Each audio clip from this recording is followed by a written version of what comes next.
It's like I say, I mean, it's a unique situation, and there's really no way to say, in my mind, rerun everyone. There's no way to say, like, this is definitely the right and fair thing to do, or this is the definitely right and fair thing to do. That's what he felt like was right. We kind of have to stick with it and respect his. I feel like he made a mistake originally, but that's what he felt like was right, so stick with it, and we're stuck with his decision.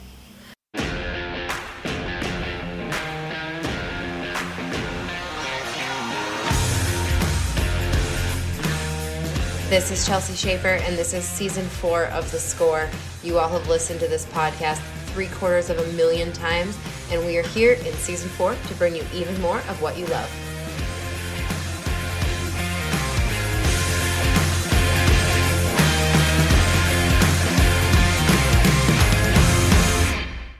Hey everyone, this is Chelsea Shaffer, and this is The Score. I have been gone for about a month.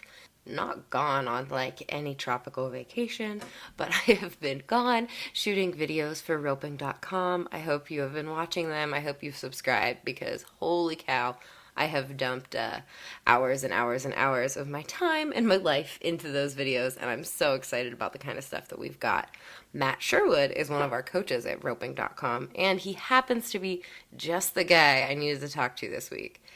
If you've been on social media, there has been a lot of discussion about what is going on in the judging of professional team roping in the PRCA. There was some disagreement over what happened in Colorado Springs at Pikes Peak or Bust with some barriers and some reruns. There has been a lot of crossfire discussion, and so I love Matt Sherwood because as the team roping event rep for the PRCA and for the team ropers, he has this really unique role of walking a line between doing what's best for the ropers, doing what's best for the association, and in this episode, I asked him to kind of break that down. So Matt and I chatted on the phone. So if some of the audio quality isn't perfect, it's because we're not in person, because we're on two different parts of the country right now. But I hope you learned something from this episode, because I know I sure did. And like I tell Matt, you all have loved things he's done with us in the past. I think because he's so honest and so frank.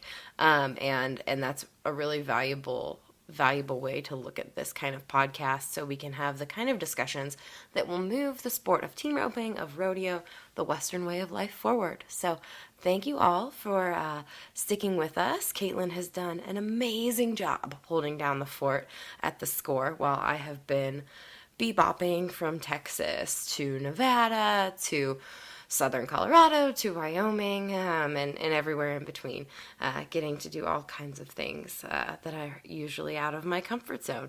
So Caitlin has gone out of her comfort zone and been kicking butt on The Score, and she will continue to fill in for me anytime that I need a hand, and I hope you all show her some love. Leave her a review in your Apple Podcasts, because I'm so grateful for her, and I'm so grateful that y'all are listening to this podcast still. And we are nearly, I think we're 4 years into this. We're probably over 1 million listens so far. We're giving you all kinds of great stuff, thanks to guys like Matt Sherwood, who are giving us mental performance tips that you can listen to on Saturday mornings on the way to the jackpot. Okay. Now, I've missed you all so much that apparently my introduction is running 3 minutes, which is about 2 minutes longer than it usually does. So, without further ado, here is my conversation with Matt Sherwood on the ins and outs of being the team roping director and the challenges that the PRCA and professional team ropers are facing this year and every year. Today's episode is brought to you by Cactus Ropes. Cactus Ropes is a leader in the team roping and rodeo world. Whether team roping, tie-down roping, breakaway roping, or on the ranch, Cactus has the perfect rope to fit your personal style and level of roping. Learn more about Cactus Ropes at the commercial break.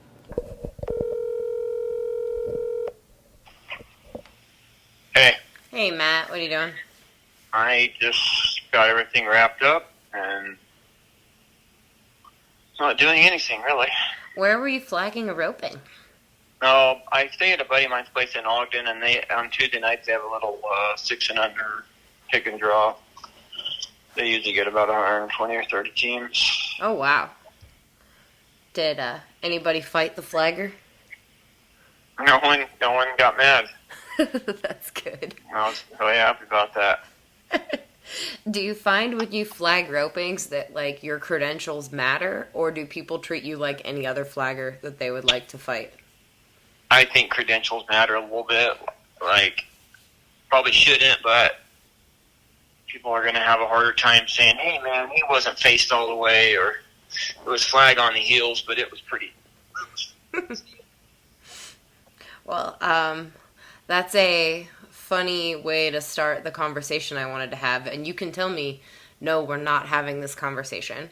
But I don't want to be particularly controversial. I just would love to talk to you about kind of some of the things that are happening in the PRCA right now, some of the challenges you're facing in your role, that sort of thing. As well. Oh, man. I know. And it's funny. I was looking through our podcast statistics the other day, and your episode that we did, I don't know if you remember, we sat down at Denver and did it, is our top listened to episode.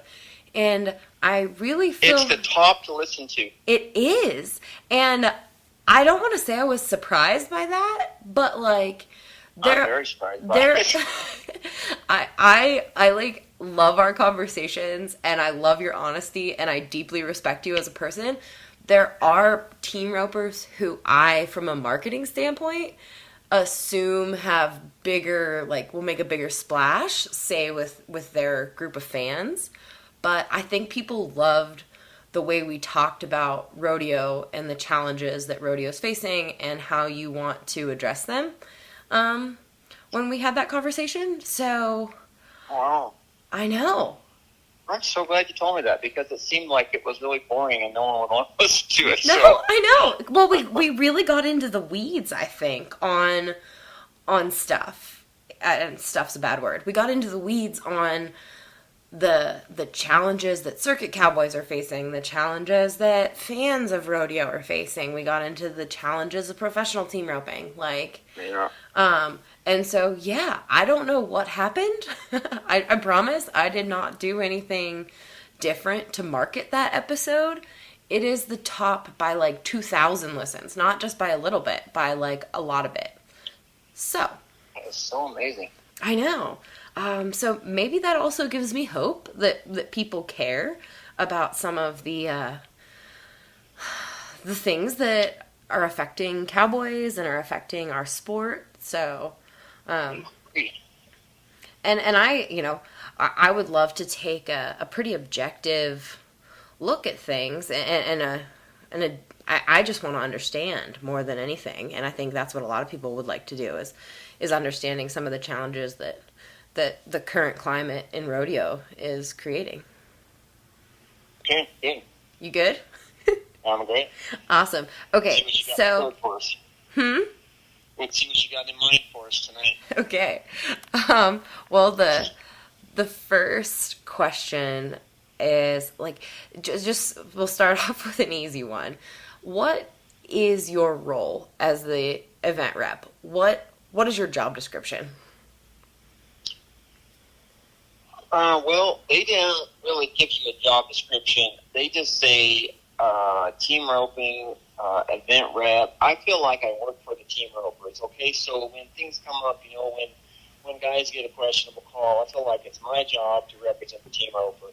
And I know I kind of work for the PRCA a little bit, so it's really a delicate thing, you know, because when there's a gray area or there's something going on, I feel like my job is to represent the team roper. Okay, so if the call could go either way, I feel like I'm always going against the PRCA because I feel like I work for the team roper. Okay, so just for example, a guy called me 2 or 3 days ago and he said, hey, we made a clean run. The guy flagged us. We got to the top of the arena. The line judge asked me if it was a clean call. We said yes, it was. And then we found out later that the line judge had overturned it and given us a no time. So I have to call rodeo administration and say, hey, I don't know how these judges are doing this, but we have to give these guys the time back. The line judge, after the rodeo's over, can't change the call of the flagger. And so I just spend a lot of time on that type of representing the cowboy to the PRCA, trying to help them get a fair shake, a fair call. What's rodeo paid $1,000? Probably not going to change their life, but they still deserve the $1,000 because it was a judgment mistake on the judge's part. And I know that I work for PRCA, the judges work for PRCA, so in one regard, we're on the same side, but I take the Cowboys, and there's times when I say, hey, you're wrong. I thought it was a crossfire, so I can't do anything for you. But every time I feel like the Cowboys are right, I got to go to the PRCA and say, hey, we need to fix this. We have to take care of this. We need to help these guys. Gotcha. So my job description is making sure every team roper gets a fair opportunity to compete, whether it's set the barrier for what I feel like is best for the situation, or cut steers out that I feel like are terrible in a certain area and try to help replace them with better steers, or whatever we can do to make a fair chance for the team ropers. And what percentage of the time, maybe that's the best way to ask this, do you feel as if you are heard by the people at the PRCA that you go to have a conversation? That's a great question, because the administration we have right now, Tom Blouse, I feel like does a really good job of listening, evaluating the situation, but I would say less than half the time when I make a phone call and I say, this is how I see it, this is what I think is right and fair, and they evaluate it and say, we disagree with you, this is what we're doing. Mm-hmm. For example, I don't know how much time we have. For example, the other night at Colorado Springs, it's raining, it's wet, the barrier doesn't work properly. Guys continue to break the barrier. Well, it gets down to 2 guys left, and there's not a clean run. So the ninth guy out goes 10-4. He's winning the rodeo. They advance 2 guys. So the 10th place guy out, he has to beat a 10-4 to go to the lead. They go 7-6. So the ninth and 10th place guys are the only 2 clean runs. Well, then the judges decide the barrier isn't working. They take the 10 off several teams that had a barrier. And so the guys who thought they only had to catch, now they take the 10 off after they broke. And so it's a big to-do. That's not the fair thing to do. So I'm like, hey, there's no way that's fair. If the barrier wasn't working, just rerun all 10 guys. Just rerun it after the performance, rerun all 10 guys. Because if you break the barrier and someone says broke it, the healer sometimes doesn't even dally. There's no way to know what would have happened. So if the barrier wasn't working all night, rerun everyone. So they evaluate it, and they do something totally different. When there's some things, the rule book is very explicit. There's a lot of things that aren't covered in there, scenarios like that. So judges makes hopefully what he thinks is fair and right, and goes on with it. And I think a lot of times what happens is the judges maybe make a mistake, and then they don't really want to say, hey, I made a mistake, so we're gonna, I should have realized the barrier wasn't working the whole time. We're gonna rerun the whole thing. He says, oh, the barrier only didn't work for 2 guys. We're gonna take the 10 off and let these 2 guys have a rerun. So a lot of times I try to evaluate and do what I think is best, and they evaluate and do what they think is best anyway. Mm-hmm. I get it. So I was halfway scared to ask you about Colorado Springs and bring that up, but I'm glad you did it instead of me. I got nothing to hide. I'm going to talk about whatever. Yeah, you weren't there. Were you there? Were you in Colorado? No, I wasn't. I actually was at West Cliff an hour and a half away, and I went over there. I was headed there anyway, and I got there right after they had given all the reruns. So I couldn't really do anything except talk to guys on the phone and try to work it out. Yeah. So what was your process? So take me to that night. Okay. So what happened is, as soon as it happened, Cody Snow called me, explained he was the 10th guy out. He was the last guy out. All he has to do is, 10-4 is winning it. I don't know what was in second. So if he goes faster than 10-4, he goes to the lead and gets to advance. And it's so different at a rodeo that first round there's 8 places. You make the best run you can. There's a second round later. Well, this rodeo is so different. They run 10 guys. The top 2 guys advance. After that, it doesn't matter. So it was a big deal being last out, knowing what he had to be. They were 7-6. I mean, Cody Snow and Wesley Thorpe, they might miss, but they're not going to go 7-6 if they need to be 5-2 to advance. They just had to catch. They went and caught. So there's no way you can just take the barrier off a situation like that and say, oh, you guys didn't advance. The time has changed after you went. Okay, so they called me and explained the situation to me. So immediately, the judges are still judging the rodeo. Ideally, I would call the judges, but they're still judging the rodeo. So there's no way to be like, hey, hold up, the team rope director wants, so I either call Chris Horton or Tom Blouse. Those are the two guys that are over the judges.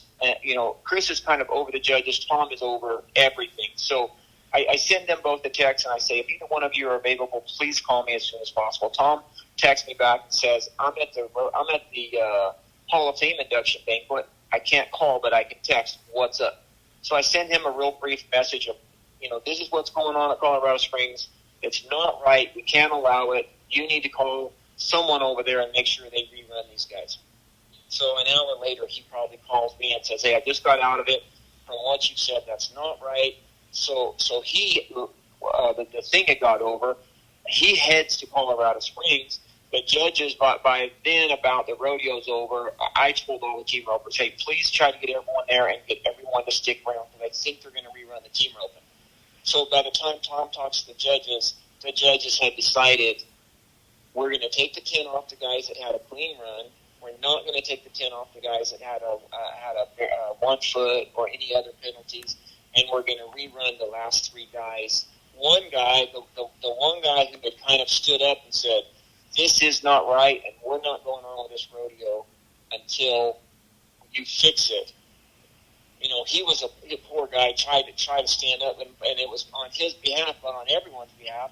He got kicked out of the rodeo, disqualified from the competition, and so he didn't get a rerun when he should have. And the other 3 guys, the judge decided the last 3 guys that went after the 2 clean runs, they took the barrier off of those guys. Gotcha. It's like I say, it's a unique situation, and there's really no way to say, in my mind, rerun everyone. There's no way to say, like, this is definitely the right and fair thing to do, or this is the definitely right and fair thing to do. That's what he felt like was right. We kind of have to stick with it and respect his. I feel like he made a mistake originally, but that's what he felt like was right, so stick with it, and we're stuck with his decision. Now, can you explain how the judges are trained in the PRCA? How, what the process is for, and it might be too long for us to explain here. I'm not sure. I don't know the answer. No, I can sum it up, and in fairness, I don't know exactly. I've sat down with Chris Horton, we've watched videos, and we've talked about, this is a legal heel shot, this is an illegal heel shot. But the problem is, in my mind, the problem is those guys do I really feel like they try to do a good job. They try to watch videos. They try to learn. Like they go to training seminars. They have to go. There's an original training seminar to get your judge's license. But most of those guys continue to watch videos and try to learn and do things. But it's not the same. You can watch team roping videos all you want, and I think it helps you. But it's not the same as growing up team roping or I think the team roping, and they'll tell you, is the hardest event to flag. The team roping is the hardest event to flag. You have to watch for the crossfire, make sure the steer is legal, the header has to be dallied, phase, the healer. So many things happen in 4 seconds right there, and you have to watch it all. And if you've never done it, man, there's so much stuff happening in a short period of time. So those guys do go through training seminars. They do try to do their very best, but there's so many things happening in a short period of time if you've never done it. I mean, it's hard for the best guys when you get to a rodeo that there's 3 and 4 second runs. I feel like we've watched, we meaning me and the judges, but also a lot of other professional team ropers, NFR qualifiers, have sat in rooms and watched videos and disagreed on what was a crossfire and what wasn't. And so that's guys that have team roped their whole entire life, seen millions of runs, been involved with millions of runs. And so now you take guys that have watched videos and tried to learn, but maybe have roped a little bit, maybe haven't really roped at all. So it's almost an impossible task that we're asking these guys to do, because the best guys in the world sitting down watching a video of slow motion disagree sometimes on what is a legal shot, what isn't a legal shot. So we've had so many discussions on how do we fix the crossfire problem, but I don't think it's fixable. I don't think. I mean, I think that there's no way to make sure that call gets made correctly every time. I think we can continue to educate the guys, hopefully get guys with more experience in the team roping world to flag the team roping, and that will help. But I was at Nampa today. There was, and I shouldn't say the rodeo, I guess, because the guy was trying to do his very best. Old, slower steers that kind of round, and so it's hard to know right where the, and there was guys that I felt like got flagged out that shouldn't have, and guys that didn't get flagged out that should have. It's just, it happens so fast, and older steers are hard. The shorter the barrier, the inside buildings, like, there's just so many things that happen that cause those difficult situations. And while you said, there might not be a solution for the crossfire rule, do you think there are some big picture things that team ropers can do to better the situations for themselves within the PRCA? Well, I don't know what exactly you're asking as far as what do you mean, what can team ropers do? Is there a way for them to get more involved, to be more proactive? Are you getting the kind of feedback that you need from ropers? Are you hearing? Yeah. Okay. Are they making good decisions in how they talk to people? Like, what can we do better? Or what can team ropers do better to help themselves? One of the things that I try to do is every time we have a call that is sometimes right, and it's a tough call, a lot of times wrong, I get as many videos as I can from guys where they feel like, and send it into the office. Have your judges watch this right here in slow motion. We feel like this was the incorrect call, and here is why. And try to explain to them why I felt like that steer was either legal or illegal. And hopefully, the more videos we see, the more things that we see helps. But there are some things, and I don't know how to get this done, but if we could get, and I don't know how the steer wrestlers feel about it, but the longer the boxes, the easier it is for for the judges, because the shorter the box, the slower the steers, the more likely we're going to get into that situation. But when we have really long boxes, even like Ogden was a 18.5-foot box barrier, a 1.5 foot over, so it's a 20-foot barrier. I mean, it's really hard. It's really hard when you're going that fast, that far down the arena. It's easier for the judges, more time, and we can set it up a more fair type competition. When you get into an indoor building, short box, steers don't run as hard. It just makes it really, really hard for the judges. So with those two things, one, I'm trying to send as many videos as we can. People have a problem, they send me their video, I forward it on to Chris so he can send it to the judges. Two, if as a rodeo committee, if we can get committees to get longer boxes in there for the team ropers, that's one of the things that would really help us a lot. Very good. We're going to pause for a minute to talk about Cactus Ropes. They're sponsoring this episode today, and they're sponsors of Matt Sherwood, who has 2 world titles to his name. Cactus Ropes is a leader in the team roping and rodeo world. Whether team roping, tie-down roping, breakaway roping, or on the ranch, Cactus has the perfect rope to fit your personal style or level of roping. Cactus has a reputation for making the best-feeling team ropes in the industry for the last 3 decades. With the introduction of the new Cactus Cortex, ropers will not only get the same great feel of Cactus ropes, but also find the perfect head ropes and heel ropes with added durability and consistency. This time of year, the weather can truly play tricks on your swing and your delivery if you don't have the right rope in your bag. Lucky for you, Barry Berg and his skilled team of rope makers have put years into understanding how ropes perform in the elements like no one else. Their line of ropes, which includes Trevor Brazil's relentless rope, The Future, are tied specifically for the time of year and the region they're heading to, and that is customer service you cannot beat. Visit Cactus Ropes for more or call 1-800-SPIN-WIN. That's 1-800-SPIN-WIN to place a rope order.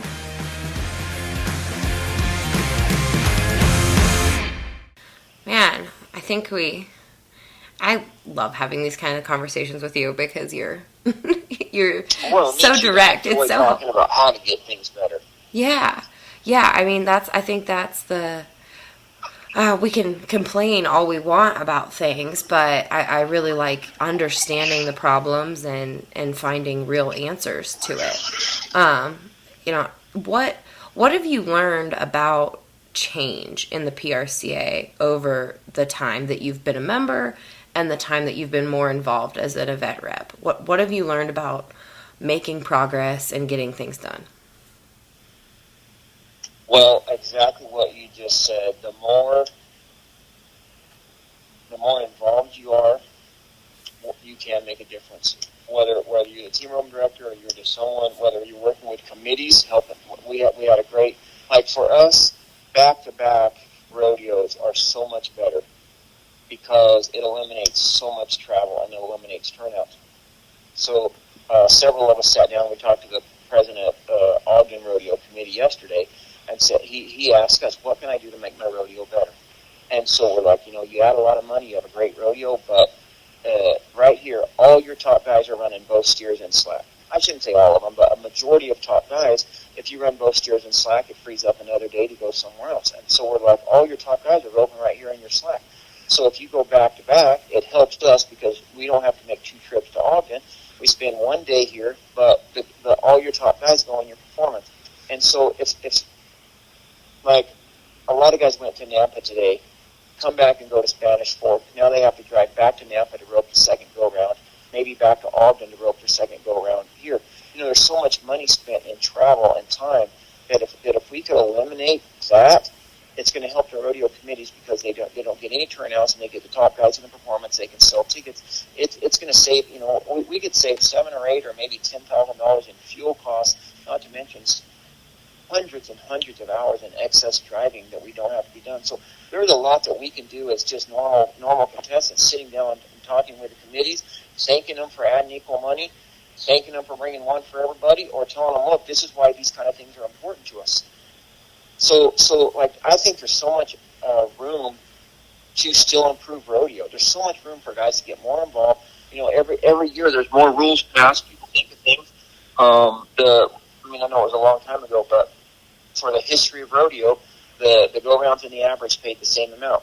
Jim Cooper told me one time, Jim Ross Cooper, he's like, hey, Sherwood, I think the average should pay more than the go-rounds. I think the average. And so I was like, and I always thought that, but I never thought. So we proposed a rule, average should pay time and a half. Go-rounds pay $2,000, the average should pay $3,000. So 2 years later, the cap ropers and steer wrestlers changed their rules, It just made it so much better for a guy catches 2 than a guy just catches 1 and wins the same. There's so many little things that guys just think about, like, hey, what do you think about this? Let's make this change. Let's make rodeo better. So I don't think, I know rodeo's been around forever, but I still think there's so many opportunities to make things better for all of us.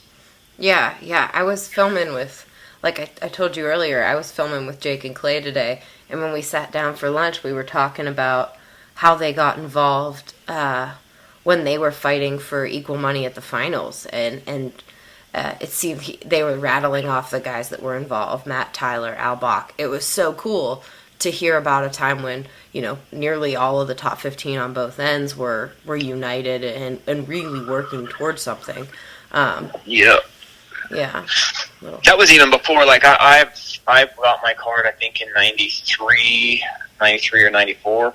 And circuit rodeoed a little bit for a long time. That was way before my time as far as being fairly involved and going to a lot of rodeos. But I remember when that happened. I remember guys fighting for that. And committees have been so awesome. There's so many committees that are so good and willing, see the cost that we have and have stepped up and have done it. One thing that we've done this year, a lot of rodeo committees don't add equal money, or they don't even add equal money in the timed events. They might add $10,000 in the riding events, $5,000 in the steer wrestling cap rope, and $2,500 to sign the team rope. And so a lot of those rodeos have went back to being 2-head, and we've made the committees go back and make those rodeos 2-head until they even the money up. And there's been a lot of rodeos that have stepped up and did it that didn't even really know. They just add this much for the last how many ever years, and that's just what they do. And so when we explain to them, like, we're got more expense, and roping are competing for less money. And so a lot of committees have been really good about equaling their money out. Very cool. Absolutely. Now, Matt, what's the rest of your summer look like? What are you doing? Oh, I really hope that I'm just not heading back to Arizona to get to irrigating. So we got to get to winning, or that's what it's going to be. But this week we went to Ogden and Spanish already, versus Ogden and Nampa. We're sitting ninth. Freaking Nampa's tough as crap. We're 6 flat and 4-2 at Nampa. So hopefully we make the short round over there, and then Cheyenne, Deadwood, and then Lovington, Dodge City, Hermiston, all the tour rodeos. Trying to work my way to the top 15. Yeah, and I mean, you're on the heel side this year. Do you want to stay on the heel side? I know there's a head horse of yours, I think, standing in my front pasture. Maybe. I think you own it.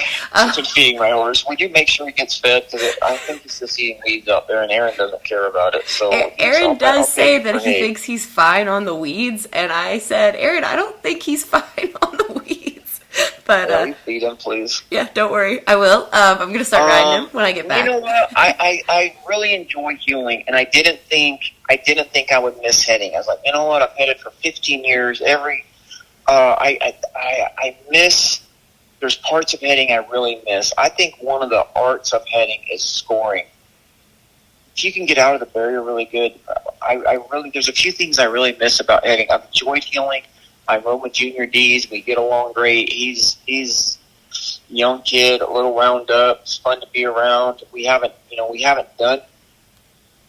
In your mind, you start, and you're like, this guy heads good. He's going to turn every steer, and I heel pretty good. I can catch most of them. Just in your mind, you're just going to win half the time. And so when that doesn't happen, it's really frustrating. But other than that, I've really enjoyed the break from heading. There's some things I've missed, and so I don't know. I've said this before, and I really think heading is a little bit of a young man's game. You know, the rodeos are so fast. You have to be fearless. You have to be able to reach and, just reach and duck and get things so fast. And so I think that's a little bit of a younger guy's situation. If a guy can ride good position, catch 2 feet, and have a good partner, I think you can maybe rodeo really competitively older as a healer if you heel good enough. So that was one of the reasons I went to healing. I've always loved healing. I healed pretty competitively before, and I always in my mind I thought one day I want to try making NFR healing. And so I kind of felt like I was going to take a year off and work on my healing, but I did good at American, and I was like, man, you're not getting any younger. Why are you going to wait? You have a good heel horse. You have a chance to run with a good partner. What is waiting going to do? So I don't know what the future will hold, but I wanted to do this one time before I slowed down. I don't want to use the word retire, because I don't really think anyone really ever retires, but before I slowed down from full-time competition. So I'm gonna give that one shot. Very good. Well, I am excited. It's been fun to watch you. I mean, obviously, you and Begay were so much fun to watch at the American. That was one of my favorite stories of the year, just how that all came together. So hopefully I thought we were going to win it. I was like, we did good at the semifinal. We did good in the long round. We did good in the short round. I was just like, we're going to write a storybook right here. It could happen. And then, it got pretty close. I had a cover photo already picked out, so maybe I'll go ahead and take the blame, because I already had the cover photo picked out from the earlier round on Saturday. There was just a super rank shot. I had both you and Begay in it. I had already sent it to my art director because we were kind of in a time crunch, and I thought it would really make sense to get a jump start on it because I was sure that you guys were going to win $1 million. I was too. The way the whole weekend went, I was just like, guess not. Well, okay, one more thing. Tell me, can I tell you one more thing I've been thinking about? Yeah. And I don't know if it could ever work, but this is what I want to do. So For the last couple of years as being the director, I never got any pressure about changing the rodeo count. Team Open rodeo count is lower than any other event by far, 65 rodeo, which I think would help rodeo so much if every event would lower 65, 70, whatever the right number is, because the top guys just go, the top guys in other events go to 100 rodeos. There's no way for what I want to say the intermediate guys to ever get a chance, because the top 60 or 70 guys are so amazing, and they're going to 100 rodeos. There's very, very few places where an intermediate guy, a young guy, an old guy can go without having to butt heads against the best guys in the world. But if you cut the rodeo count down, then the top guys, they're willing to only go to how many ever rodeos they have to go to make the NFR, but they're trying to make the NFR, so they're going to get to their 100 rodeos. Okay, so anyway, I think that would be really beneficial if all the other events we unify and said the most rodeos you can go to is 70 rodeos. Mm-hmm. Any event, 70 rodeos. One, the rodeo committees want the top guys there, so it gives them more incentive to continue to increase their added money, because the top guy is going to go where the money's good. Okay, so it's going to help rodeo kids. But one thing I want to do, and I don't know how to do it exactly, is I want to figure out a dollar amount. Take the top 50 rodeos and add up how much added money there is at the top 50 rodeos. Let's just say, on average, they average $50,000. Oh, no, $20,000. I think that's probably high. $15,000. Okay, so that's $750,000. So instead of going to a rodeo count, I want to go to a dollar amount. Mm-hmm. You can rope for $750,000 of added money. And then, if you want to only go to the best 50 rodeos, you get to compete for $750,000 of added money. If you feel like, hey, I don't want to rope against the best guys in the world with best rodeos. I'm 22 years old. I want to go to 120 rodeos, but I'm going to do it at all these little rodeos that add $4,000 and $5,000. Then it's a way that you kind of meet everyone's, because it's hard not to go. Yeah. It's hard not to go to Sykeston a lot. They add a lot of money. They're two head. It's a chance. It's a chance for quite a bit of money at only two rodeos, but it's a long freaking ways from nowhere. It's hot, So if I was roping for a certain amount of added money, I could say heck with that. I could stay in Utah and go to Afton, Wyoming, Castle Rock, Colorado, Colville, Utah, Logan, Utah, Missoula, Montana, but the way it is, I can't sacrifice 7 rodeos for $30,000 of added money. So it would make it where if I want to go to a bunch of little rodeos and try to win $70,000, I could do it. If I was 50 years old and I didn't want to be gone that long and I felt like I roped good enough, I could only go to 50 rodeos and have a chance to win. Dollar amounts take $70,000, about to make the NFR. So it would kind of give everyone what they wanted, if you will. Mm-hmm. But I don't. I mean, it's easy to say just $750,000 and try it, and I want to do it, but I don't know how to get that push to the PRCA and say, okay, we're going to have a test run for 1 year and see if this allows some guys to go to all these little rodeos, other guys to only go to the big rodeos, and everyone gets what they want. Well, I think you just did the first step, because we are pushing it out to the universe in this podcast, and now we will bring it to the committee of all the team roping fans of the world and the open ropers who happen to listen to my podcast. And maybe we can start a discussion and get it thought, because it's certainly an interesting angle that I've not heard anybody bring up before about how to do it.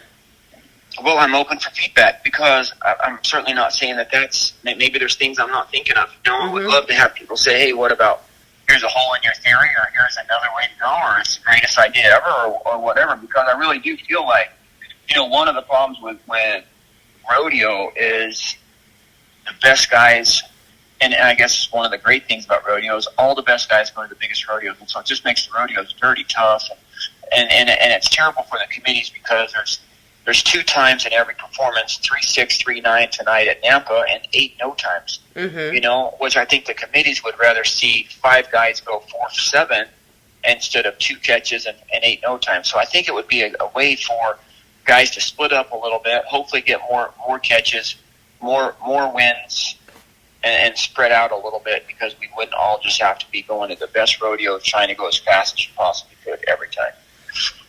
Absolutely. I think it makes sense to me because I'm a professional rodeo cowboy these days, but no, I'm just kidding. But Yes, you are. It seems like that's all I think about anymore, but it does make sense on the surface. But I am such I love to understand things, especially when it comes to team roping by committee. I like to gather information and opinions, so I will be excited to hear what other people think about it, and hopefully when we post this podcast, we'll get some comments on what people think. Okay, let me know, because I truly would love to hear feedback on that one thing. Awesome. And then I will see you next week, so if anybody's listening to this podcast and has any requests for videos that we should do, hopefully they will go to the Power of Team Ropers Facebook page and Facebook group and let us know what they want to hear. And hopefully that you can comment on this post too. So we're gonna. I hope they do, because that's the hardest thing. You know, we've been doing this for several years now, and Jake and Clay and I have this conversation. It's like, man, it feels like we've talked about everything in two different directions. So if there's things out there that people would love guidance with, direction, tips, that's the hardest part. We'd love to give it, but we don't know what we haven't talked about. So if there's anyone out there that has certain things they want to learn about, please tell us. Well, and I just had a run through while we're talking about this. I am in Gardnerville, Nevada, right as we speak, in the hotel room. I had just a day with Jake and Clay. I'm going to have another day with them tomorrow. And we did find some things that we've never talked about that we got some really good conversations out of. So I think, and we asked people on Instagram and on TikTok to tell us stuff they wanted to hear, and we learned a lot. So it was a good day. I hope everybody chimes in for what they want to hear from you next week. So we will keep on keeping on in the meantime. We'll do it. Yes, sir. All right. Thank you, Matt. I appreciate it. Have a great night. Don't forget to feed my horse. Okay. Bye.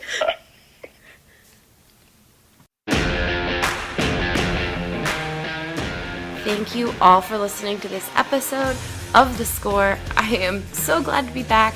I've missed you all so much. Please leave us a review on your Apple Podcast or however you're listening. We love the feedback. We love to hear from you. And we're so grateful for you. Thank you so much to Cactus Ropes for bringing us yet another episode of The Score. They are our longtime supporters.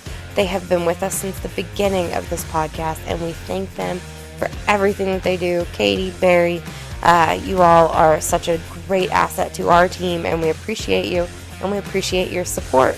So Ropers, remember to support sponsors of all kinds of podcast episodes that support this industry. They're the ones who are bringing you this great content. Thank you so much, Cactus Ropes. Visit cactusropes.com or call 1-800-SPIN-WIN.